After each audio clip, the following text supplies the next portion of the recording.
रघुकुल रीत सदा चली आई, प्राण जाए पर वचन न जाए। महाराजा दिलीप ने गाय की रक्षा और गौ सेवा के लिए अपना सारा जीवन दांव पे लगा दिया था। राजा दिलीप पृथ्वी के एक छत्र सम्राट थे। एक बार राजा दिलीप देवराज इंद्र से मिलने गए थे। उस समय वे निसंतान थे। लौटते समय मार्ग में कामधेनु गाय मिली, परंतु राजा दिलीप का ध्यान उन पर नहीं गया और उन्होंने कामधेनु को प्रणाम नहीं किया।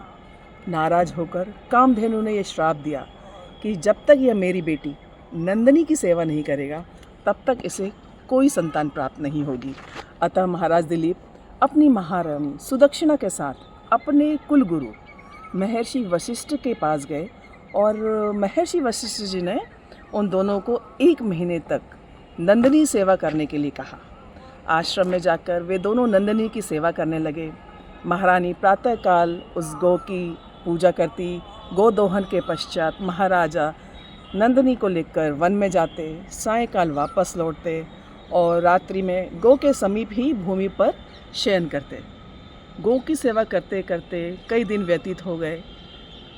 महीने के अंतिम दिन में वन में एक बार नंदिनी घास चरती हुई दूर चली गई और महाराजा दिलीप को इस बात का ध्यान ही नहीं रहा। तभी उन्हें नंदिनी की चित्कार सुनाई दी, करुणामयी चित्कार सुनाई दी। वे शीघ्रता से उस आवाज़ की तरफ दौड़ लगाते हैं तो देखते हैं एक सिंह नंदिनी को दबोचे हुए बैठा है और नंदिनी बड़े दयनीय दृष्टि से महाराज दिलीप को देख रही हैं। तो महाराज दिलीप ने अपने तरकश से बाण निकाला और सिंह के ओर निशाना साधा, लेकिन उनका हाथ तरकश से चिपक गया। तभी सिंह मनुष्य की भांति आवाज़ में मनुष्य की भाषा में कहने लगा कि राजन, मैं साधारण पशु नहीं हूँ, मैं माँ भगवती का कृपा पात्र हूँ और मुझे उन्होंने इस देवदारू वृक्ष की रक्षा करने के लिए नियुक्त किया है और जो इस वृक्ष को खाने की कोशिश करेगा मैं उसे खा जाता हूँ। तब सेवक ने कहा कि आप इन्हें छोड़ दीजिए। बोले नहीं, ये तो मेरा अब आहार हो गई है, मैं इन्हें नहीं छोड़ सकता हूँ, मैं इस गाय को नहीं छोड़ सकता हूँ। तब महाराजा दिलीप ने कहा कि नहीं, आप नंदिनी के बदले मुझे अपना आहार बना लीजिए और नंदिनी को छोड़ दीजिए। सिंह ने कहा भी कि आप तो राजा हो, इस गाय के बदले सहस्त्र गाय मेरे को दे सकते हो, आप क्यों आहार बनना चाह रहे हो? बोले नहीं, ये मेरी संरक्षण में है नंदिनी और मेरे को इनकी रक्षा करनी है, आप इन्हें छोड़कर मुझे अपना आहार बना लीजिए। और स्वयं को जब ऐसा कहा तो उनका हाथ तरकश से छूट गया। तब राजा दिलीप